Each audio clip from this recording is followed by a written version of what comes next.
Hello, हमारा news channel news beats में आपका स्वागत है। मैं हूँ भूमिका। दिल्ली में लगेगा लॉकडाउन। वायु प्रदूषण को लेकर आज सुप्रीम कोर्ट में चल रही अहम सुनवाई। दिल्ली एनसीआर में वायु प्रदूषण को लेकर आज सुप्रीम कोर्ट में अहम सुनवाई हो रही है। इस दौरान दिल्ली की केजरीवाल सरकार ने सुप्रीम कोर्ट को बताया कि वह राष्ट्रीय राजधानी में वायु प्रदूषण से लड़ने के लिए लॉकडाउन जैसे कदम उठाने के लिए तैयार है। हालांकि सरकार ने कहा कि इसका सीमित प्रभाव ही होगा। उन्होंने कहा कि ऐसा कदम तब सार्थक होगा जब इसे एनसीआर क्षेत्र के अलावा पड़ोसी राज्यों में भी लागू किया जाए। बता दें कि इससे पहले पिछली सुनवाई में कोर्ट ने वाहनों का परिचालन रोकने और 2 दिन के लॉकडाउन लगाने जैसे कदमों को अपनाने का सुझाव दिया था। कोर्ट ने शनिवार को दिल्ली एनसीआर में वायु प्रदूषण में बढ़ोतरी को आपात स्थिति करार दिया था और केंद्र एवं दिल्ली सरकार से कहा था कि वे वायु गुणवत्ता में सुधार के लिए आपात कदम उठाए। हालांकि दिल्ली में रविवार को हवा की गुणवत्ता में सुधार देखा गया, लेकिन वायु गुणवत्ता सूचकांक बेहद खराब श्रेणी में रहा। पिछली सुनवाई में प्रधान न्यायाधीश न्यायमूर्ति एन.वी. रमन की अध्यक्षता वाली पीठ ने कहा कि प्रदूषण की स्थिति इतनी खराब है कि लोग अपने घरों के भीतर मास्क पहन रहे हैं।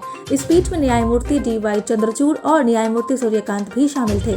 पीठ ने कहा कि वायु प्रदूषण के लिए सिर्फ पराली जलाए जाने को वजह बताना सही नहीं है। इसके लिए वाहनों से होने वाला उत्सर्जन, पदार्थ और धूल जैसे अन्य कारक भी जिम्मेदार है। पीठ ने कहा हर किसी को किसानों को जिम्मेदार ठहराने की धुन सवार है। 70%। पहले दिल्ली के लोगों को नियंत्रित होने दीजिए। पदार्थों, वाहनों से होने वाले प्रदूषण आदि को रोकने लिए प्रभावी तंत्र कहाँ है? शीर्ष अदालत ने कहा हम समझते हैं कि कुछ प्रतिशत पराली जलाने की वजह से है। बाकी पदार्थों, वाहनों से होने वाले प्रदूषण, उद्योगों, धूल आदि का प्रदूषण है। आप हमें बताइए कि दिल्ली में वायु गुणवत्ता सूचकांक 500 से 200 पर कैसे लेकर आएंगे? 2 दिन के लॉकडाउन जैसे कुछ तात्कालिक कदम उठाइए। शीर्ष अदालत ने केंद्र से सोमवार तक जवाब देने को कहा था।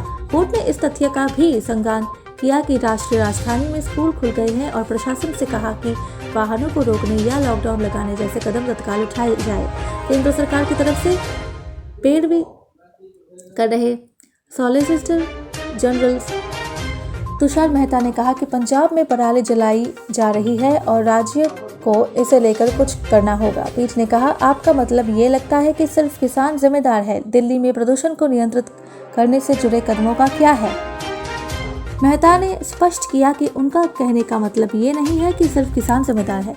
जब दिल्ली सरकार की ओर से वरिष्ठ अधिवक्ता राहुल मेहरा ने पराली जलाने के मुद्दे का जिक्र किया तो पीठ ने कहा याचिकाकर्ता हो दिल्ली सरकार या कोई और, किसानों को दोष देना एक फैशन बन गया है।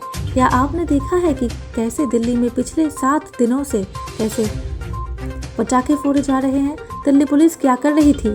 शीर्ष अदालत पर्यावरण कार्यकर्ता आदित्य दुबे और कानून के छात्र अमन पंका द्वारा दायर एक याचिका पर सुनवाई कर रही थी, जिन्होंने छोटे और सीमांत किसानों को मुफ्त में पराली हटाने वाली मशीन उपलब्ध कराने का निर्देश देने की मांग की है। That's all for our news today. Stay tuned to our channel. Good day.